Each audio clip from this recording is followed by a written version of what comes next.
안녕하세요. 저는 하나증권에서 석유학, 정유, 태양광 섹터 담당하고 있는 윤재성이라고 합니다. 오늘 귀한 시간 만들어 주셔서 너무 감사드리고요. 오늘 저는 정유화학, 태양광 얘기를 드릴 건데 사실 이 섹터를 전망하는 데 있어서 에너지 가격은 필수적으로 저희가 기본적으로 가정을 깔고 가야 되는 그런 섹터라고 보시면 될 것 같고요. 그래서 오늘 말씀드릴 내용은 에너지 가격에 대해서 먼저 말씀드릴 거고요. 그리고 정유, 석유와 태양광 순서로 말씀드리도록 하겠습니다. 2024년 내년 같은 경우는 기본적으로 에너지 가격의 불확실성과 수요 불확실성이 상존하고 있다라고 생각을 하고 있습니다. 그 이유는 이따 에너지 가격 드리는 부분에서 말씀드릴 거고요. 그러다 보니까 신규 시장인 인도 수요 성장의 수혜를 누릴 수 있는 업체들만 타픽으로 선호를 하고 있고요. 그래서 공급 과잉 우려가 적거나 재무 리스크가 작은 업체들, 그런 업체들 중에서 밸류에이션 확장이 가능한 업체들 중심으로 타픽을 말씀드리고, 제 타픽은 SK이노베이션, 금호석유, 롯데정밀화학, 유니드 이렇게 네 종목 말씀을 드립니다.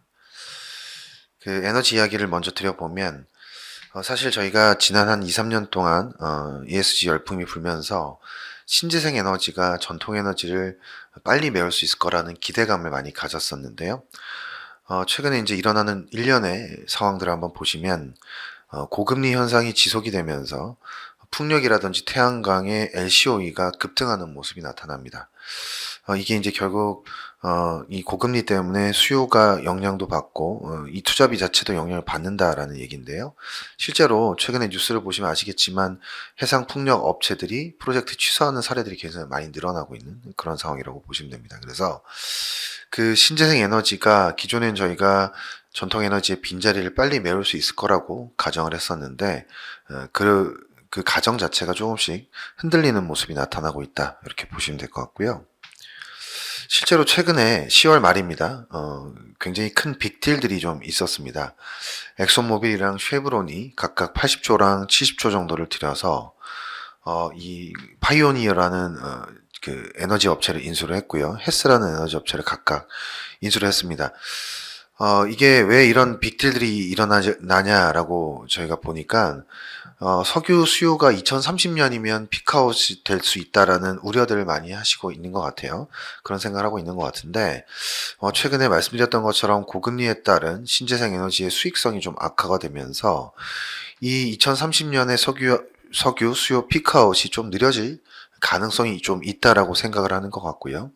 그리고 최근에 뭐 지정학적 이슈들이 나타나면서 전반적으로 이 에너지 시장에 대한 불확실성에 대한 경계심도 이 회사들이 가지고 있는 거 아닌가라고 생각을 하고 있습니다. 그래서 엑소모빌도 그렇고요, 쉐브론도 그렇고 이 에너지 수요에 대한 전통 에너지 수요에 대한 피크아웃에 대한 불확실성을 대비하기 위해서 최근에 일련의 빅딜들을 하고 있는 게 아닌가라고 생각을 하고 있습니다. 그럼 이런 상황에서 전통에너지원에 대한 투자가 빨라질 수 있냐라고 하면 사실 그것도 만만치가 않습니다. 왼쪽 그림은 업스트림을 투자할 때 캐피탈 코스트를 인덱스화한 건데요. 2020년 이후로 인플레 영향을 많이 받으면서 이 코스트가 많이 올라간 걸 보실 수가 있습니다. 오른쪽 그림도 한번 보시면 다운스트림 설비를 투자할 때 들어가는 캐피탈 코스트를 인덱스화한 건데 이거는 뭐 역사적으로 가장 높은 수준인 거죠. 그 다운스트림 같은 경우는 저희가 이제 정유라든지 석유화학 설비를 만들 때 들어가는 코스트를 인덱스화한 건데 실제로 과거에는 NCC 100만 톤 정도를 지으려면 4조에서 5조 정도가 들어갔는데 최근에 보면 그것보다 한 40% 정도는 더 들어가는 그런 상황인 것 같아요. 이유가 뭔가 보니까 탈탄소 설비들을 같이 좀 지어야 되다 보니까 그런 쪽에서 비용들이 같이 올라가는 그런 모습들이 나타난 것 같고요. 거기에다가 최근에 인플레 영향도 좀 많이 받고 있는 상황인 것 같습니다. 그래서 결론적으로 저희가 전통에너지원을 지금 투자를 하려고 하더라도 비용 자체가 너무 가파르게 올라 있는 상태이기 때문에 결국은 전통에너지에 대한 투자도 사실은 만만치 않은 상황이다라는 거죠. 그래서 전통에너지원을 대체할 수 있는 신재생 에너지도 사실은 흔들리고 있는 상황이고 기본적으로 전통에너지도 지금은 투자가 좀 가파르게 일어나기 힘들기 때문에 결론적으로 에너지 가격의 불확실성이 좀 높아진다라고 생각을 하고 있고요. 이 부분은 조금 더 디테일하게 한번 보시도록 하겠습니다. 미국의 얘기인데요. 미국의 원유 생산 능력이 충분한 것인가라는 건데 저희가 이제 DUC 추이를 보면서 이걸 파악할 수가 있습니다. DUC라는 거는 시추는 해놨는데 수압 파쇄를 하지 않은, 그러니까 대기를 하고 있는 유정이라고 생각하시면 되겠는데요. 회색선, 왼쪽에 보시는 회색선을 한번 보시면 과거 대비해서 이 DUC의 규모 자체가 많이 떨어져 있고요. 이 상위 지역 중에서 가장 생산 규모가 큰 지역이 퍼미안 지역인데 이쪽에서도 당연히 전반적인 DUC 자체가 내려와 있는 것들을 확인하실 수가 있습니다. 거기다 오른쪽 그림을 한번 보시면 과거에는 리그당 생산성이 굉장히 가파르게 증가를 했었는데, 최근엔 이 생산성도 많이 떨어져 있는 상황이라고 보시면 되겠고요. 리그 카운트 자체도 지금 떨어지고 있는 상황이죠. 그래서 기본적으로 미국에서는 DUC 자체도 많이 줄어 있는 상황이고, 거기다가 생산성도 많이 떨어져 있기 때문에 원유의 생산이 그렇게 가파르게 늘어나기가 좀 힘든 상황이 아닐까라고 보고 있습니다. 사실 더 큰 문제는 석유 제품 시장에 있습니다. 오른쪽 그림을 한번 보시면 이게 미국의 등경유 재고 추이인데 굉장히 재고 레벨이 낮죠. 20년 내 가장 낮은 수준을 기록을 하고 있는 상황이고요. 전체 석유 제품 재고도 대략 한 10년 내 최저치까지 떨어져 있는 상황입니다. 왜 이런 현상이 나타나냐라고 하면 왼쪽 그림을 한번 보시면 되겠는데요. 이 녹색으로 보시는 이 실선이 미국의 정제 설비 규모를 나타냅니다. 2020년 코로나를 겪으면서 정제 설비 규모가 꽤 많이 줄었고요. 그럼에도 불구하고 미국의 경기는 작년에도 좋았고 올해도 사실 상반기까지 굉장히 좋은 모습을 나타냈죠. 실제로 휘발유 수요는 작년보다 미국이 더 좋았었거든요. 그러다 보니까 설비는 줄었는데 수요가 나쁘지 않다 보니까 지금 미국의 정제 설비 가동률은 대략 한 90% 초중반 정도에서 형성이 되고 있는 상황입니다. 그만큼 수요 자체가 좋다라는 얘기죠. 그러다 보니까 미국 내의 재고가 굉장히 많이 줄어 있는 상황이라고 보시면 될 것 같아요.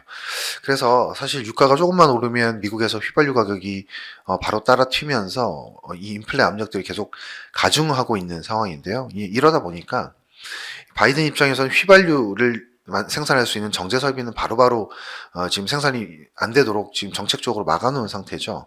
그러다 보니까 바이든이 할 수 있는 건 지금 유가 자체를 내리는 게 바이든이 할 수 있는 가장 최선의 선택인 거죠. 그러다 보니까 2018년부터 중동 국가들이랑 굉장히 많이 멀어졌었는데요. 베네수엘라랑도 2018년부터 멀어졌죠. 근데 최근에 보시면 이 유가 자체를 떨어뜨리기 위해서 이란이랑도 그렇고 사우디, 베네수엘라랑 관계 회복을 위해서 굉장히 많이 노력을 하고 있는 그런 상황이라고 보시면 되겠습니다. 그래서 미국의 석유 제품 자체 재고가 없기 때문에 이거를 컨트롤할 수 없기 때문에 유가라도 떨어뜨리려고 바이든이 굉장히 노력을 많이 하고 있다라고 보시면 되겠고요. 거기다가 천연가스까지도 한번 보시겠습니다. 왼쪽 그림을 한번 보시면 미국의 천연가스 생산량이 사실은 지금 많이 정체하고 있는 상황입니다. 대략 한 2, 3년째 정체하고 있는 상황인데 리그당 생산성도 많이 떨어져 있는 상태예요. 그래서 기본적으로 미국에서는 셰일 붐이 지금은 끝났기 때문에 천연가스도 생산량이 많이 늘어나지 않는 국면입니다. 근데 미국 같은 경우는 지금 LNG, 이 천연가스를 LNG 형태로 통해서 수출을 하기 위해서 설비를 계속 지금 증설해 나가고 있는 상황인데, 내년이 되면 이 전체 미국 LNG 수출 터미널이 대략 한 23% 정도가 증가를 합니다. 그러면 미국 내에 쌓여 있는 재고가 밖으로 빠져나간다는 얘기겠죠. 근데 미국은 지금 석탄 발전을 계속 줄이려고 노력을 하고 있고 가스 발전을 친환경 컨셉에서 늘리려고 노력을 하고 있습니다. 그래서 내부 수요는 또 늘어날 수밖에 없는 상황이 된 거죠. 그래서 결론적으로 미국 내의 천연가스는 지난 10년 동안 셰일 붐이 불면서 공급 과잉이었는데 앞으로는 수출 터미널도 계속 늘어나고요. 석탄 발전을 줄이고 가스 발전 늘리다 보니까 전반적으로 미국 내 가스 수급 자체가 타이트해질 수밖에 없는 상황이라고 보고 있고 그러다 보니까 저는 미국의 헨리허브 같은 경우는 지금이 큰 그림에서의 대바닥이 아닐까라고 생각을 하고 있습니다. 그래서 향후에 천연가스 가격은 계속 올라간다라고 생각을 하고 있고요. 미국이 이 올라간 천연가스 가격을 기반으로 해서 해외로 수출할 거기 때문에 당연히 글로벌 가스 가격도 조금씩 올라가는 그림들이 나타날 수밖에 없는 그런 상황이라고 보고 있습니다. 앞서 말씀드린 것처럼 미국이 지금 현재 이런 상황이다 보니까 베네수엘라도 최근에 제재를 해제를 했죠. 그리고 이란이랑도 관계 회복을 위해서 굉장히 노력을 했는데 가장 최근에 이제 이팔 전쟁이 터지면서 사실은 미국과 이란과의 관계도 안개 속으로 지금 흘러가고 있는 상황이 되고 있습니다. 그래서 결론적으로 미국의 에너지 가격이 잡힐 거냐라는 이슈에서 사실은 지금 좀 불확실성이 있다라고 말씀드리는 거고요. 최근에 이팔 전쟁이 터지면서 사실은 유가가 올라갈 거에 대한 리스크를 저희가 생각하시는 분은 많은데 이 가스 가격이 올라갈 수도 있다라는 부분들을 좀 간과하시는 것 같아요. 그래서 이 얘기를 좀 간단하게 드려보면 이란 같은 경우가 원유를 생산을 하죠. 그렇기 때문에 이번 전쟁이 나면 유가가 올라갈 수도 있다라는 경계심을 가지게 되는 건데 이스라엘 같은 경우는 가스를 생산을 합니다. 그래서 제가 가스 가격이 올라갈 가능성을 말씀드린 것도 이스라엘이 가스전을 갖고 있기 때문이고요. 왼쪽의 그림을 한번 보시면 이스라엘 앞바다에 해상 광구들이 있습니다. 여기서 가스전들이 있는데 여기 레비아탄이라든지 타마르 가스전이 대표적인 가스 광구라고 보시면 됩니다. 근데 이 가스 생산량이 늘어나기 시작한 게 레비아탄 가스전 같은 경우가 2019년부터 생산이 되기 시작한 걸로 알고 있고요. 타마르 가스전도 얼마 안 된 걸로 알고 있습니다. 그래서 지금 어쨌든 이 생산되는 가스를 이스라엘은 발전수의 70% 충당하고 있는 상황이고 옆에 있는 팔레스타인이라든지 이집트 이런 쪽으로도 수출을 하고 있는 상황인데 특히나 이제 이집트로 넘어간 가스는 LNG 형태를 통해 가지고 유럽으로도 갑니다. 그러다 보니까 최근에 전쟁이 나면서 타마르 가스전이 멈췄었어요. 한동안 멈췄었고 그러다 보니까 유럽의 가스 가격이 튀기 시작을 했었죠. 그래서 이 이스라엘이 가지고 있는 가스전 자체가 유럽의 가스 가격에 영향을 줄 수 있다라는 부분들 단기적으로 좀 생각은 하셔야 될 것 같고요. 조금 더 길게 보면 오른쪽 그림입니다. 아까 보셨던 이 그림을 조금 더 조금 더 축소한 거라고 보시면 되겠는데요. 이 가스전이 그 해상가스관을 통해서 향후에는 이탈리아라든지 그리스, 불가리아 이런 쪽으로 넘어가게 됩니다. 이 해상가스관이 지금 이름이 이스트메드라는 가스관인데요. 지금 건설 중에 있고요. 2025년도가 되면 완공이 되는 걸로 알려지고 있습니다. 이 가스전 같은 경우는 유럽 가스 수요의 10% 정도를 충당할 수 있는 규모라고 해요. 그러다 보니까 러시아를 경계하기 위해서 미국 입장에서는 이 해상가스관을 짓는 거를 굉장히 많이 후원을 해주고 있는 상황이라고 보시면 되겠고요. 그러다 보니까 지금 미국이 정치적인 이슈뿐만 아니라 이런 가스전, 에너지를 둘러싸고 있는 이슈들 때문에라도 이스라엘을 많이 지지를 해주고 있는 상황이라고 보시면 되겠고요.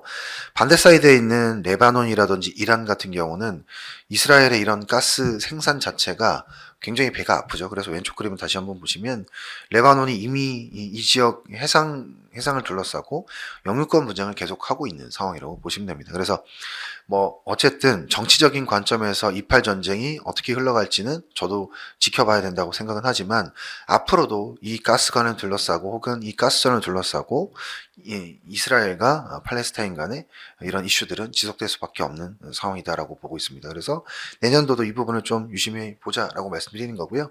그래서 이렇게 말씀드리면 기본적으로 제가 에너지 가격에 대해서 다소 좀 강세 쪽으로 보고 있다라는 점을 말씀을 드리는 거라고 보시면 됩니다.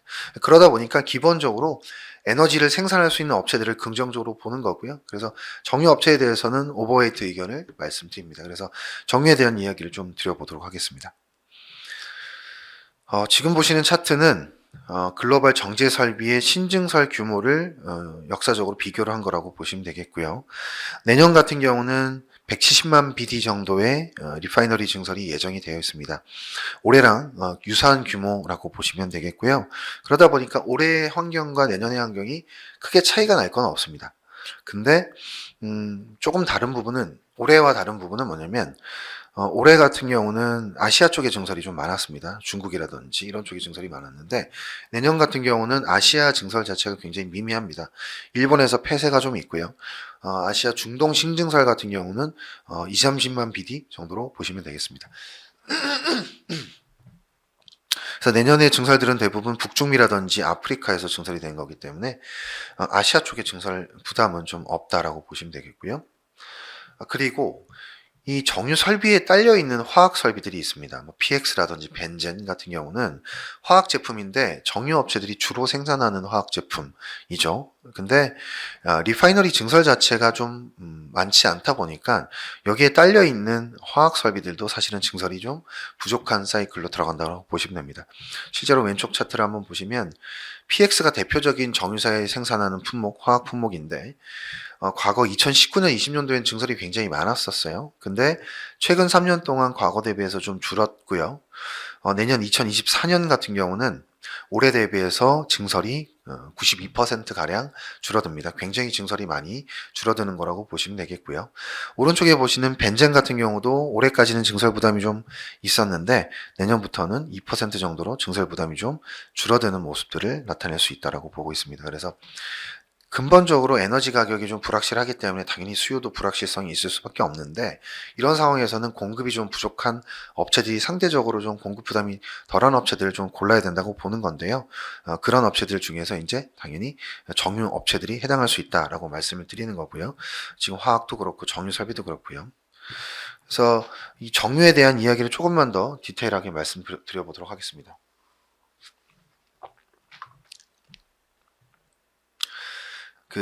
가장 최근입니다. 한 3주 전인데요. 중국이 정제 설비 규모를 일정 수준으로 제한하겠다라는 정책을 내놨습니다. 이미 2021년부터 있었던 이야기이긴 한데 이 규모가 어느 정도 되냐면 2천만 BD라고 보시면 될 것 같아요. 근데 지금의 중국의 정제 설비 규모가 대략 한 1,900만 BD 정도가 되기 때문에 중국은 앞으로 증설을 한다고 하더라도 6% 정도밖에 증설 여력이 없다라고 생각하시는 게 맞고요. 중국 같은 경우는 보통 석유 제품 수요가 못해도 4% 정도 늘어나는 걸로 파악이 됩니다. 그렇기 때문에 한 1, 2년만 지나면 사실 이 갭을 다 메우게 되는 거라고 생각하시면 될 것 같고요. 그 얘기는 결국 중국이 순수출이 좀 약화될 수 있는 그림들이 나타날 수 있다고 보시면 됩니다. 오른쪽 그림 한번 보시면 중국의 석유 제품 순수출을 추세적으로 나타낸 그림인데 2015년부터 중국은 석유 제품 순수출을 계속 늘렸어요. 그 전까지는 리파이너리 설비가 별로 없었는데 리파이너리 설비가 지어지다 보니까 수출량이 계속 늘어난 거라고 보시면 되고요. 2021년부터 중국이 탈탄소 정책을 강화하면서 이 순수출량이 좀 추세적으로 줄어들기 시작하는 모습이 나타나는 걸 확인하실 수가 있습니다. 근데 여기서 이미 정제 설비에 대한 증설을 제한하겠다고 얘기를 했기 때문에 아마 2025년 이후부터는 중국의 석유 제품 순수출이 오히려 순수입으로 전환될 가능성이 있다라는 거고, 근데 중국 같은 경우는 글로벌 넘버원 정제 설비를 규모를 가지고 있는 지역이고요. 아시아에선 당연히 가장 큰 지역이죠. 그래서 중국의 순수출이 줄어드는 그림이 나타나면 당연히 아시아의 공급 부담은 당연히 낮아질 수밖에 없는 거고요. 그 얘기는 결국 정제 마진 자체의 레벨이 올라갈 수 있다는 걸 의미한다고 보시면 됩니다. 다음은 미국이고요. 미국은 글로벌리 2등하고 있는 지역이고 앞서 말씀드린 것처럼 미국의 석유 제품 재고가 굉장히 낮습니다. 그리고 오른쪽 그림을 한번 보시면 미국의 석유 제품 순수출은 2011년, 12년부터 추세적으로 증가하기 시작을 했어요. 이게 왜 그러냐면 셰일 붐이 불면서 원가 경쟁력이 확보가 되면서 좀비 설비들이 살아났었습니다. 다 죽어있던 설비들이 이 셰일 붐 때문에 살아났었고요. 그래서 굉장히 오랫동안 멈췄던 정제 설비들도 가동되기 시작을 했습니다. 그러면서 순수출이 늘어난 건데 이제는 미국이 셰일 붐이 끝났죠. 그러다 보니까 앞으로 미국의 석유 제품 순수출은 줄어들 수밖에 없는 상황으로 흘러간다라고 보시면 되겠습니다. 그래서 미국이 글로벌 2등하는 지역인데 이 지역에서도 향후에는 석유 제품 순수출이 줄어들 수 있다라고 생각하시면 되겠고요.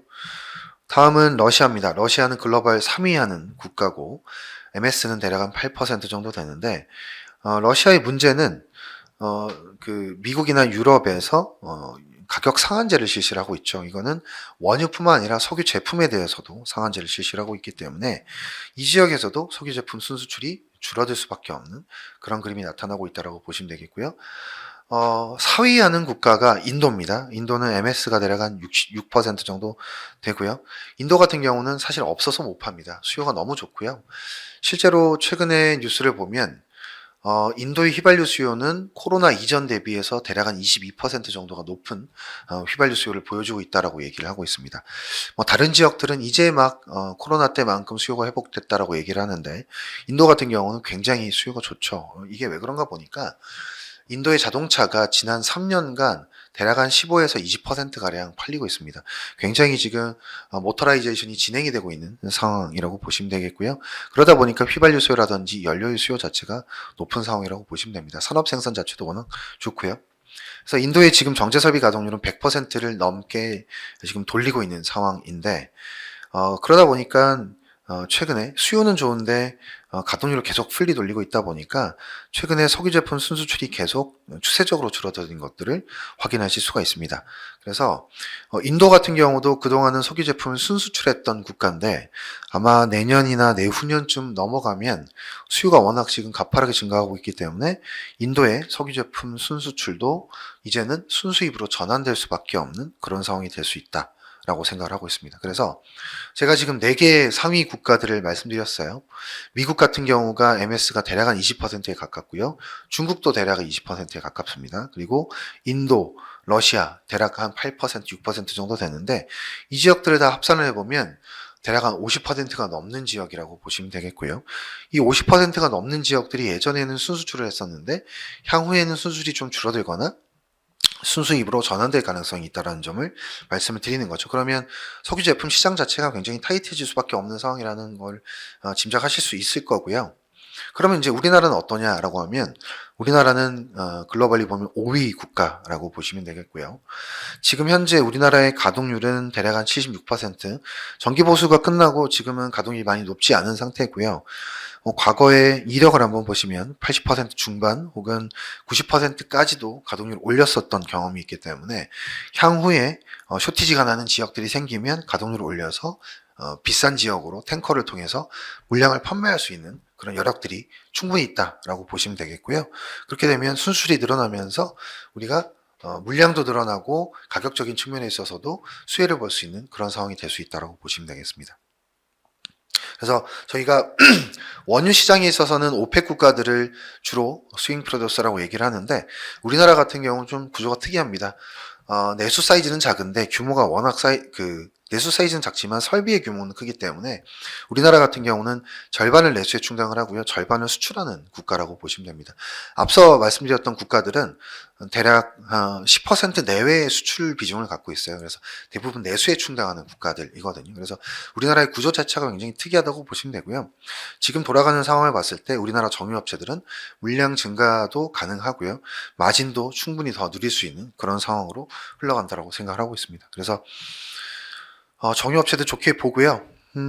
종목 측면에서 보면 S-OIL이랑 SK 이노베이션을 좋게 보는데 그 S-OIL 같은 경우에 이제 지금 최근에 이제 주가의 문제점을 보면 배당 성향 자체가 추세적으로 지금 낮아지고 있는 상황입니다. 이게 그동안 이제 경기에 대한 불확실성도 좀 있었고요. 그리고 샤인 프로젝트를 진행을 하면서 배당 성향이 좀 많이 떨어지고 있는 상황인데요. 투자비가 들어가면서 이제 이 배당 성향이 떨어지고 있는 상황인데 지금의 정유 업황을 보면 캐시플로우 자체가 굉장히 좋게 지금 나올 수 있는 환경이 됐기 때문에 향후에는 배당 성향을 다시 올려갈 수 있는 그런 구조가 될 수 있다고 보고 있습니다. 그렇게 되면 당연히 밸류에이션도 올라갈 수 있는 그림이 나타날 수 있다고 생각을 하고 있고요. 그리고 SK 이노베이션 같은 경우는 상대적으로 SK온이라는 신사업을 하고 있는 배터리를 하고 있는 좋은 사업부가 있죠. 그래서 지금은 SK 이노베이션이 캐시플로우가 워낙 좋은 상황이기 때문에 SK온과 어느 정도 시너지를 낼 수 있는 그런 부분들이 충분히 있다라고 생각을 하고 있고요. 그런 부분들을 감안을 하면 SK 이노베이션 같은 경우는 정유 사업도 지금은 괜찮은 상황이고 SK온도 어느 정도 수율이 많이 올라와 있는 상황이거든요. 그래서 그런 관점에서 보면 SK 이노베이션이 정유 섹터에서는 밸류에이션이 많이 올라갈 수 있는 그런 종목으로 말씀드릴 수 있을 것 같습니다.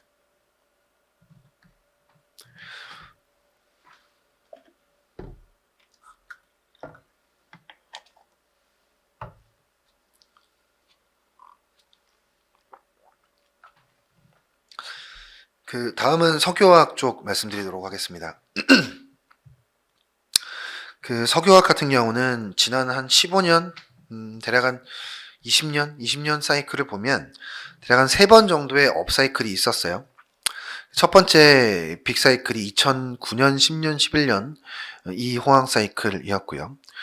그 다음이 2014, 15, 16, 17, 요 사이클이었다고 보시면 되고, 가장 최근에 보셨던 사이클이 2020년, 21년 딱 1년간 있었던 호황 사이클이라고 보시면 됩니다. 그래서 과거 3번의 빅 사이클이 있었다라고 생각하시면 되겠고요. 근데 이제 이때 매크로 환경 자체가 좀 차이가 있어요. 과거 2009년부터 11년까지의 사이클은 금융위기 이후에 중국과 미국이 동시에 금리 인하를 했던 사이클이고 대규모 부양책이 있었던 그런 사이클이었고요. 중국이 등장했던 사이클이었죠. 그리고 최근에 보셨던 사이클도 비슷했습니다. 코로나가 오면서 미국과 중국이 동시에 금리를 인하했던 사이클이죠. 대규모 부양을 했던 사이클이고요.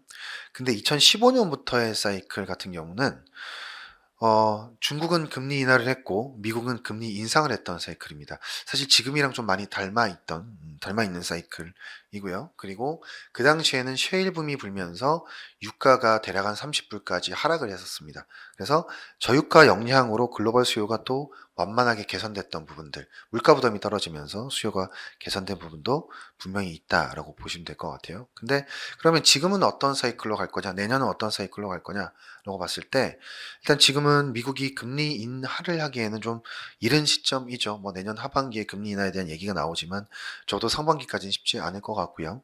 중국은 그래도 물가 부담이 없기 때문에 금리를 내릴 수 있는 여력이 있는 상황이죠. 예, 그러다 보니까 아마 2014년과 14년, 15년과 비슷한 사이클로 흘러가지 않을까라고 생각을 하고 있고요. 근데 이제 다만 아쉬운 건 그 당시처럼 저유가 효과가 나타나기가 좀 힘든 상황이라고 보고 있기 때문에 결국은 석유화학 수요의 드라마틱한 개선은 좀 기대하기 힘든 좀 아쉬운 그런 상황이라고 보고 있습니다. 특히나 업스트림인 NCC 업체들 혹은 PDH 업체들 같은 경우는 여전히 실적 개선이라든지 밸류에이션 리레이팅에 좀 한계가 있는 상황이라고 보고 있습니다. 왼쪽 그림을 한번 보시면 글로벌 에틸렌 증설 규모를 비교한 건데 확실히 과거 대비해서 증설 규모가 내년 내후년도에 줄어드는 건 맞습니다만 화살표 제가 표시해 놓은 걸 한번 보시면 아시겠지만 최근에 예정되어 있는 증설 규모가 계속 늘어나는 게 확인이 됩니다. 특히나 26년, 27년도를 보시면 원래 생각했던 것보다 증설 규모가 대폭 늘어나고 있고요. 이거는 대부분 중국에서 지어지는 설비들이라고 보시면 됩니다. 그래서 내년과 내후년도에 좀 숨통이 조금 트이기는 하겠지만 결국은 또 26년, 27년도에 공급적인 부담들이 있고요. 그리고 이런 부분들은 밸류에이션 리레이팅에 좀 한계를 가져다 줄 수밖에 없는 그런 상황이 된다라고 보고 있습니다. 그래서 이 NCC 업체들 같은 경우는 내년에 숨통은 좀 트일 수 있으나 밸류에이션 트랩에 갇힐 가능성이 있다라고 보고 있는 거고요. 오른쪽에 보시는 PP 증설, 프로필렌의 다운스트림 제품이죠. 이 PP 같은 경우는 올해보다 내년도에 증설이 훨씬 아니고요. 조금 더 많은 상황입니다. 그래서 여전히 올해와 유사한 규모의 증설이 있기 때문에 공급적인 부담이 좀 있는 상황이라고 생각하시면 될 것 같아요. 그래서 NCC나 PDH 업체들은 조금 어려운 상황이 내년에도 지속이 될 가능성이 있다. 이렇게 말씀드리고요. 그러면 어떤 업체를 골라야 될 것인가 라는 건데요. 사실은 요 그림 안에 모든 해답들이 있다라고 생각을 하고 있습니다. 일단 앞서 말씀드렸던 사이클을 한 번 더 제가 말씀을 한번 드려볼게요.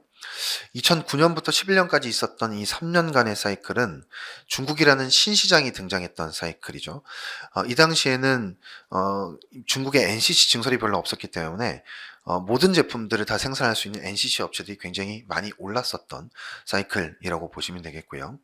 그리고 가장 최근에 보셨던 2015년부터의 사이클, 2015년부터 2017년까지의 3년 사이클은 이 당시도 중국의 NCC 설비 자체가 좀 부족했던 사이클입니다. 그래서 NCC 업체들이 좀 괜찮았고 특히나 NCC 업체들이 괜찮았던 이유는 유가가 하락하면서 원가 절감이 나타났던 그 모습들이 나타났었습니다. 그래서 이 당시에도 다운스트림 업체보다는 업스트림인 NCC 업체들이 좋았었던 그런 사이클이라고 보시면 될 것 같아요. 그래서 그리고요. 최근에 보시는 사이클, 2020년부터 21년까지의 사이클 같은 경우는 중국의 NCC 증설이 굉장히 많아진 사이클이라서 이 NCC 업체들은 주가가 별로 못 올랐었고요.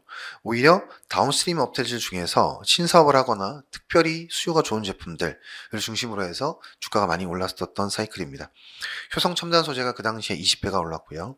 효성 TNC 10배, 금호석유 7배 정도 올랐던 사이클이라고 보시면 됩니다. 그래서 이 사이클에선 저희가 신사업을 잘하는 업체들이 많이 올랐구나라는 것을 확인하실 수가 있습니다. 그래서 결론적으로 과거의 이 사이클을 보면 저희가 기대할 수 있는 게 신시장이 등장하는 그런 신시장으로 물량들을 많이 팔 수 있는 업체들, 이런 업체들을 골라야 되고요. 뭐 그런 신시장은 인도가 해당을 하겠죠. 그리고 원가가 절감될 수 있는 업체를 골라야 되고요. 그리고 신사업을 잘하는 업체들, 이런 업체들을 골라야 된다고 생각하고 있습니다. 그래서 조금만 더 디테일하게 말씀드려보면, 지금은 저희가 이제 중국한테 기대할 부분들은 별로 없어요. 그래서 인도 쪽으로 물량들을 많이 늘릴 수 있는 업체들을 골라내셔야 되고요. 그래서 우리나라의 그 인도향 수출 비중을 쭉 제가 차트로 그려봤습니다. 그 PVC 같은 경우가 인도향 수출 비중이 굉장히 높습니다. 대략 한 절반가량을 인도로 수출하기 때문에 굉장히 큰 수혜를 볼 수 있는 제품이긴 한데, 이 PVC를 생산하는 업체가 LG화학이라든지 하나솔루션이거든요. 근데 이 업체들 같은 경우는 사실 주가의 움직임은 PVC보다는 뭐 태양광 업황이라든지 양극재 업황에 따라서 움직이기 때문에, 사실은 PVC 쪽에서는 직접적으로 우리가 주가 측면에 있어서 긍정적으로 볼 수 있는 업체는 딱히 없다라고 생각하시면 되겠고요. 그 다음은 셀룰로스입니다. 셀룰로스 같은 경우는 롯데 정밀화학에서 주로 하고 있는데, 그 과거에는 인도양 수출 비중이 대략 한 뭐 7% 정도 됐었던 것 같은데, 최근에 이제 체크를 해보면 굉장히 가파른 속도로 늘어났어요. 지금 인도양 수출 비중이 25%로 늘어났다고 하거든요. 근데 이 제품들은 주로 어디에 쓰이는 제품이냐면, 시멘트라든지 그 다음에 페인트 혹은 알약 코팅하는 데 쓰이는 이런 품목들이거든요. 이런 품목들은 인도의 수요 자체가 워낙 좋은 상황이기 때문에, 그리고 스페셜티이기 때문에 인도향 비중이 가파르게 늘어나는 그런 모습을 보이는 것 같고요. 그리고 BR과 SBR 같은 경우는 타이어의 원재료입니다. 제가 아까 말씀드렸지만 인도는 지금 자동차가 20%씩 팔리고 있거든요. 근데 고무 설비가 지어지는 게 없습니다. 그러다 보니까 이 비중 자체가 계속 올라갈 수밖에 없는 구조고요. 아마 내년, 내후년 계속 이 고무에 대한 인도의 수입 비중은 인도향 수출 비중은 우리의 인도향 수출 비중은 늘어날 수밖에 없는 상황이라고 보고 있습니다. 그 다음에 보시는 ECH 가성 칼륨 에폭시 이런 제품들도 결국은 농업이라든지 인프라 투자에 쓰이는 제품들인데, 이미 대략 한 10% 정도를 인도로 수출하고 있고요. 이 비중은 아마 향후에 더 크게 늘어날 수밖에 없는 상황이라고 보고 있습니다. 그래서 이렇게 인도향 비중을 빨리 늘릴 수 있는 업체들은 향후에 인도의 밸류에이션을 받을 가능성이 높아지게 되는 거거든요. 그래서 이런 업체들을 좀 중심으로 보시자라고 말씀드리는 거고요.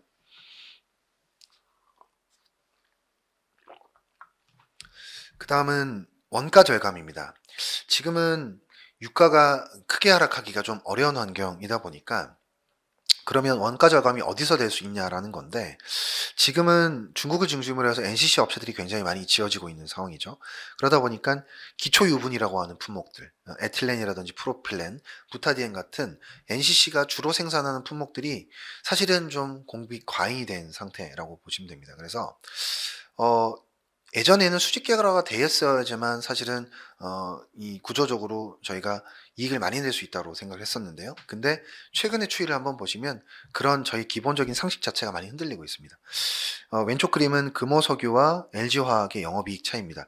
대표적으로 금호석유가 다운스트림만 가지고 있고 업스트림이 없는 업체고요. LG화학은 수직 계획화가 굉장히 잘 돼 있는 업체죠. 근데 최근에 추이를 한번 보시면 이익의 갭 자체가 이제 방향성이 이제 달리하기 시작을 했고요. 지금은 금호석유가 오히려 돈을 더 잘 벌고 있는 상황입니다. 그거는 오른쪽에 보시는 롯데케미칼과 금호석유의 영업이익 차이를 보시더라도 명확하게 보실 수가 있습니다. 그래서 지난 수년간의 이 상황을 보면 이제는 NCC를 가지고 있지 않은 업체가 유리한 환경이라는 거고요. 그거는 원가 절감이 가능하기 때문이라고 보시면 됩니다. 그래서 기본적으로 저는 업스트림보다는 다운스트림에 포커싱을 해야 된다라고 말씀을 드리고요. 그리고 신사업하는 부분들은 제가 이렇게 정리를 해놨으니까 참고를 하시면 좋을 것 같습니다. 그래서 앞서 말씀드렸던 이 세 가지의 아이디어, 다운스트림을 하든지 혹은 스페셜티를 하든지 아니면 이 신시장, 인도 쪽에 대한 비중을 빨리 늘릴 수 있는 업체든지 혹은 신사업을 좀 잘하고 있는 업체라든지 요런 것들을 교집합할 수 있는 업체들을 골라내야 된다라고 생각을 하고 있고요. 그렇게 해서 제가 벤 다이어그램을 그려 보니까 해당하는 업체들이 금호석유화학이라든지 유니드, 롯데정밀화학, 효성첨단소재 같은 회사들이 해당을 합니다. 그 나머지 이제 두 개씩 해당하는 업체들도 좀 유의해서 보시면 좋을 것 같고요. 근데 여기서 조금 더 조건을 강화해 보자라는 거죠. 어떤 조건을 강화할 거냐라고 하면 일단 수요에 대한 불확실성이 여전히 좀 있다라고 생각하기 때문에 공급 부담이 없으면 없을수록 좋습니다. 그래서 어떤 제품들이 공급 부담이 없냐라는 건데요. 지금 보시는 고무 체인 같은 경우, 타이어 관련된 체인 쪽 같은 경우는 공급 부담이 없습니다. 왜냐하면 지난 10년간 다운 사이클을 겪었기 때문에 사실은 설비를 많이 개조를 했거나 혹은 다른 제품들을 만드는 쪽으로 전용을 많이 한 상황입니다. 그래서 왼쪽을 한번 보시면 이게 타이어의 원재료인 SBR의 증설주인데 지난 한 7-8년 동안 설비 폐쇄가 계속 있었죠. 올해 같은 경우도 2% 정도의 설비 폐쇄가 있고요. 내년 같은 경우도 소폭의 설비 폐쇄가 있습니다. 향후에 설비가 지어지지도 않고요. 그래서 지난 10년 동안 다운 사이클을 겪으면서 수익성이 안 나오는 설비들이 많이 사라졌는데 그러다 보니까 공급적인 부담들이 전혀 없는 상황인 거죠. 그래서 실제로 이 SBR 타이어에 들어가는 고무 제품 같은 경우는 마진율이 생각보다 다른 화학 제품보다는 지금 좋은 상황인 걸로 파악이 되고 있습니다. 거기다가 천연 고무 같은 경우도 지난 10년간 다운 사이클을 겪다 보니까 사실 이 천연 고무를 이제는 재배를 하지 않고요. 뭐 우스갯소리로 그런 얘기도 나오는데 태국에서는 천연 고무 나무를 다 베고 두리안을 심는다 혹은 팜유를 심는다 뭐 이런 얘기가 나오거든요. 근데 이게 우스갯소리가 아니라 실제로 이 두리안 같은 경우는 가격이 굉장히 괜찮은 상황이라서 이 천연 고무 나무들을 다 베어내고 두리안을 심는 그런 케이스가 정말로 늘어나고 있다라고 해요. 그리고 품종 개량을 해가지고 품종도 여러 가지로 늘어나고 있는 상황인 것 같고요. 그래서 천연 고무 같은 경우는 재배하는데 7년이 걸리거든요. 근데 지금 이미 다 베어냈기 때문에 향후 7년간은 공급이 늘어나기가 좀 힘든 상황이 되겠죠. 그래서 기본적으로 이 고무 체인 혹은 타이어 코드, 타이어 관련되어 있는 타이어 코드 이런 제품들은 공급적인 부담이 사실은 지금 별로 없는 상황이라고 보시면 되겠고요.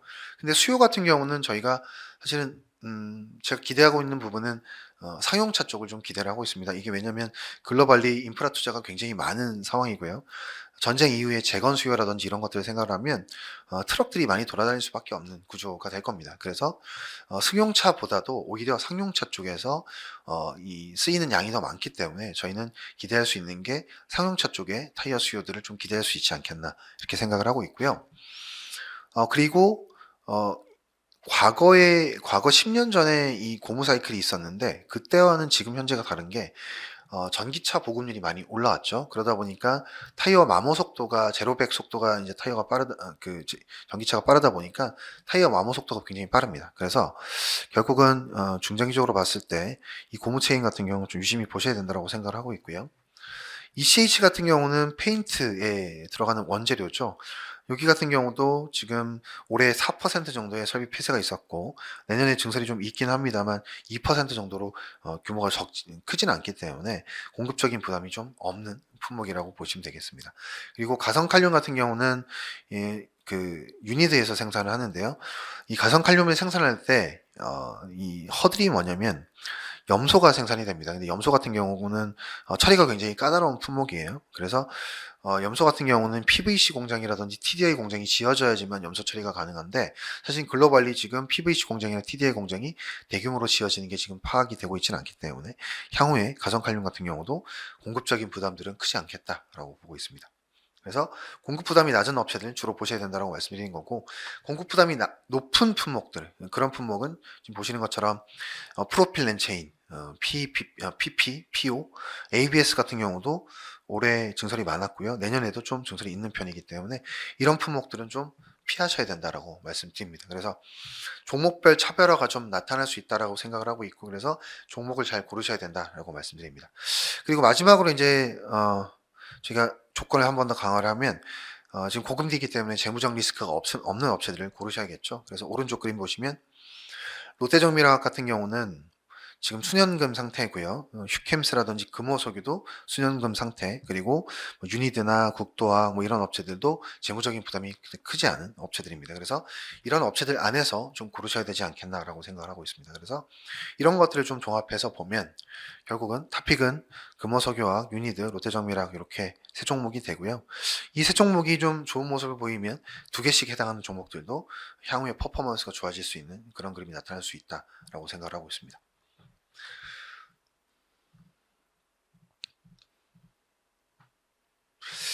제가 인도 얘기를 좀 많이 드려서 간단하게 인도에 대한 얘기를 드려보면, 인도 같은 경우는 지금 설비 자체가 굉장히 부족합니다. 석유화학 설비가 굉장히 부족한 상황이고요. 이 차트를 한번 보시면 중국이랑 한국 대비해서 인도의 에틸렌 설비 규모가 굉장히 미미하죠. 이거 자체가 사실은 말이 안 됩니다. 그러니까 인구수를 비교해 보시면 우리나라보다 이 설비가 작다라는 게 말이 안 되는데, 이게 왜 그러냐면 인당 사용량이 작기 때문이에요. 그래서 최근에 이제 인당 GDP가 올라가는 모습들이 인도에서 나타나고 있는데, 당연히 화학 제품 수요가 구조적으로 늘어날 수밖에 없고요. 그 수요를 대비해서 보면 설비 자체가 너무 부족한 상황인 거죠. 특히나 이제 다운스트림 같은 경우는 업스트림에 대비해서 증설하는데 시간이 좀 걸립니다. 왜냐면 업스트림 먼저 증설을 하고 다운스트림 해야 되기 때문에 시간이 많이 걸리는데, 이런 품목들은 사실 인도의 증설 자체가 지금 예정되어 있는 게 없더라고요. 왼쪽 보시면 SBR인데 28년까지 예정되어 있는 증설이 없고요. SSBR 같은 경우는 설비 자체가 아예 없고요. EPDM 오른쪽 한번 보시면 우리나라 대비해서 한 6%밖에 규모가 되질 않습니다. 그래서 결론적으로 인도 같은 경우는 이런 다운스트림의 설비 자체가 부족하고, 그리고 앞으로도 빨리 지어지기가 힘든데 이미 이제 자동차 수요는 이미 20%씩 막 늘어나기 시작을 했거든요. 그러니까 당연히 이런 품목들을 수입량을 늘릴 수밖에 없는 구조죠. 그래서 인도는 올해도 그렇고요, 내년도 그렇고 내후년도 그렇고 화학 제품의 이런 다운스트림 제품의 수입 수요가 늘어날 수밖에 없는 구조다라고 보시면 되겠습니다. ECH라든지 ABS는 참고하시면 될 것 같고요. 이 설비도 사실 우리나라에 비해서 규모가 굉장히 적은 상황입니다. 특히나 ABS 같은 경우는 가전이라든지 자동차 만드는 데 사용이 되는데, 지금 애플이라든지 테슬라 공장이 인도에 들어서고 있기 때문에 당연히 이런 품목들에 대한 수요가 늘어날 수밖에 없는 구조죠. 그래서 이런 인도에서는 다운스트림 품목들에 대한 수입 수요가 늘어날 수밖에 없기 때문에 이런 다운스트림 제품들을 인도 쪽으로 많이 팔 수 있는 우리나라 업체들을 고르셔야 된다라고 말씀드리는 거고요. 그래서 향후 10년간 그림은 인도향 수출 그림은 아마 오른쪽과 같이 되지 않을까라고 생각을 하고 있습니다. 이 오른쪽 그림 같은 경우는 2009년 10년도부터 우리나라가 중국으로 얼만큼 화학 제품을 수출했는지를 나타내는 그림인데, 중국도 10년 전에는 똑같았어요. 수요는 폭발하는데 다운스트림의 설비 자체가 없었거든요. 그러다 보니까 다운스트림 화학 제품들의 수입량은 늘릴 수밖에 없었던 상황이에요. 그래서 우리가 10년 동안 중국에 수출을 하면서 수혜를 많이 봤었죠. 근데 앞으로는 이 그림이 인도에서 나타날 수밖에 없다라는 거고, 그래서 인도 쪽으로 우리가 물량을 보낼 수 있는 업체들 중심으로 좀 보셔야 되지 않겠나라고 말씀드리는 겁니다. 새로운 기회가 있다고 말씀드리는 거죠. 제가 이제 이런 얘기를 드리면 어떤 반박이 오냐면, 인도 쪽으로 중국이 팔면 되지 않냐라는 반박들이 들어올 수 있습니다. 근데 이게 이제 사실 만만치 않은 이슈인 게, 인도 같은 경우가 지금 중국과 사이가 별로 좋지가 않습니다. 그래서 최근에도 보면 인도가 중국에 대해서만, 지금 특정 화학 품목에 대해서만 반덤핑이라든지 세이프카드를 지금 조사를 하고 있는 상황이거든요. 그래서 향후에 인도판 IRA 법안이라는 것도 나온다는 얘기가 있는데, 그런 유의 그런 정책적인 부분들이 만들어진다라고 하면 우리가 분명히 수혜를 볼 수 있는 부분들이 있다라고 말씀드리는 거죠. 자, 다 말씀드렸고요. 마지막으로 태양광은 간단하게만 말씀드리겠습니다. 오른쪽 그림을 한번 보시면 지금 유럽의 태양광 모듈 가격이 고점 대비해서 대략 한 절반가량 떨어져 있는 상황입니다. 이유는 왼쪽에서 보시는 것처럼 설치량이 늘어난 건 맞지만 수입을 너무 많이 해서 그렇습니다. 필요한 양의 2배씩을 수입을 했기 때문에 지금 재고가 대략 한 2년치가 쌓여 있다고 보시면 되고요. 그러다 보니까 가격이 지금 계속 떨어지고 있는 상황입니다. 우리나라 업체들도 유럽에 판매를 합니다. 그러다 보니까 지금 수익성이 계속 지금 낮아지고 있는 상황이라고 보시면 되고요. 반면에 유럽 유럽 대비해서 미국 같은 경우는 가격이 그렇게 많이 떨어지질 않았습니다. 작년 전쟁 났을 때랑 비교해 보면 딱 똑같은 수준이거든요, 지금. 그러다 보니까 가격 레벨도 유럽보다도 한 대략 2배 이상 비쌉니다. 그래서 지금은 업체들이 유럽 비중을 줄이고 미국 비중을 늘리고 싶어 합니다. 그 얘기는 당연히 미국 내에 타이트한 수급 자체가 조금씩 풀려나간다라는 얘기고요. 그런 관점에서 보면 미국의 가격은 이제부터 하락 국면에 진입했다라고 생각을 하고 있습니다. 그래서 미국도 가격이 하락하는 것들 저희가 좀 지켜봐야 된다라는 거고요. 그래서 지금은 유럽 가격도 그렇고 미국도 그렇고 지금 가격이 하락하고 있는 상황이기 때문에 만만치 않은 업황이다라고 말씀드리는 거고요. 중국 같은 경우는 공급 과잉이 굉장히 심각한 상황이죠. 그래서 오른쪽 그림을 보시면 지금 셀모델 가격이 계속 하락하고 있는 추세라고 보시면 되겠습니다. 그래서 결론적으로 글로벌리 보면 지금은 설치량이 느는 것도 맞지만 전반적으로 공급 과잉이 더 심한 상황이기 때문에 가격 하락이 나타나고 있고 이 가격 하락이 멈춰야지만 태양광 업체들을 좀 추천할 수 있겠다라고 말씀드립니다. 네. 마지막으로 이 페이지를 한번 보시면 지금 2025년을 기준으로 미국의 태양광 모듈 설비가 지어질 예정에 있는 업체들이 굉장히 많습니다. 뭐 캐네디안 솔라라든지 JA 솔라, 뭐 중국 업체들 25년도에 IRA 보조금 받기 위해서 미국에다가 설비를 계속 증설하고 있는 상황이거든요. 그러다 보니까 미국 내 모듈의 공급 과잉이 조금씩 나타날 수 있는 그런 그림이 됐고요. 근데 이제 이 업체들 같은 경우는 미국이나 유럽에 판매를 하기 위해서는 중국산 폴리실리콘 쓰면 안 됩니다. 난차이나 폴리실리콘을 써야 되는데 그러다 보니까 난차이나 폴리실리콘에 대한 프리미엄이 지금도 붙어 있는 상황인데요. 오른쪽 그림 한번 보시면 여전히 붙어 있는 상황인데 이런 그림이 좀 오래 갈 수 있겠다라고 생각을 하고 있습니다. 왜냐하면 미국 내 모듈 설비가 많이 지어지는데 이 업체들은 난차이나 폴리실리콘을 써야 되거든요. 그래서 향후를 놓고 보면 모듈 업체보다는 이 폴리실리콘, 특히나 난차이나 폴리실리콘한 업체들이 좀 더 유리하지 않겠나라고 생각을 하고 있고요.